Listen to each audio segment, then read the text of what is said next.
સ્વાધ્યાય 2.6 દરેક 9 પિકોફેરાડ કેપેસિટન્સ ધરાવતા 3 કેપેસિટરોને શ્રેણીમાં જોડેલ છે. એ સંયોજનનું કુલ કેપેસિટન્સ કેટલું હશે?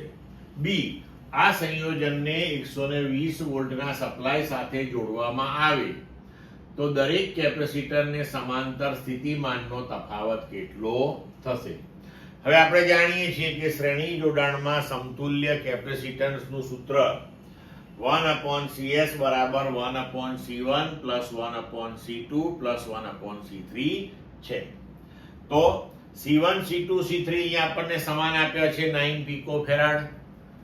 તો આપણે થિયરીની અંદર ભણી ગયા છીએ કે આપણું સૂત્ર CS બરાબર થઈ જશે C/N, જ્યાં N જે છે એ નંબર ઓફ કેપેસિટર્સ છે કે જે સંયોજનમાં આપણે લગાવેલા છે. તો 3 લગાવ્યા છે. દરેક કેપેસિટન્સ 9 પિકોફેરાડ નું છે. તો 9/3 બરાબર સમતુલ્ય કેપેસિટન્સ મળશે આપણને 3 પિકોફેરાડ. હવે આ સંયોજનને 120 વોલ્ટના સપ્લાય સાથે જોડવામાં આવ્યું છે. આપણે જાણીએ છીએ કે શ્રેણી જોડાણમાં દરેક કેપેસિટર ઉપર જમા થતો વિદ્યુત ભારનો જથ્થો સમાન હોય છે. ત્રણેય કેપેસિટર નું મૂલ્ય પણ સમાન છે. મતલબ કે ત્રણેય કેપેસિટરની વચ્ચે વિદ્યુત સ્થિતિમાનનો તફાવત પણ સમાન હશે.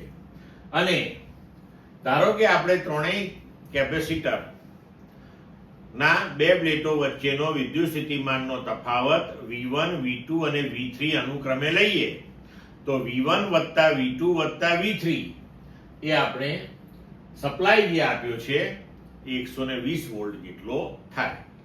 તો હવે V1 V2 V3 તો સમાન છે પાછા, બરોબર છે. એટલે કે delta V1 delta V2 delta V3 સ્થિતિમાનનો તફાવત દરેક કેપેસિટરની એક્રોસનો એ સમાન છે અને આપણે ડેલ્ટા V નામ આપી દઈએ.